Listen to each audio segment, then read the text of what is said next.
I don't believe in unconditional love. Lahat sa una lang masaya. Matagal kong pinagdasal yung taong tulad mo. Salamat kay God kasi binigay ka niya sa akin sa hindi inaasahang panahon at pagkakataon.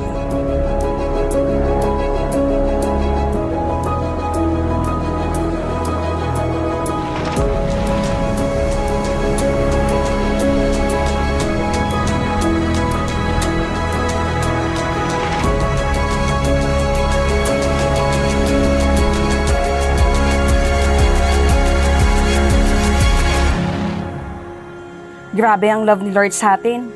Hindi niya hinayaan na forever tayong nasasaktan. He turned the broken a new one.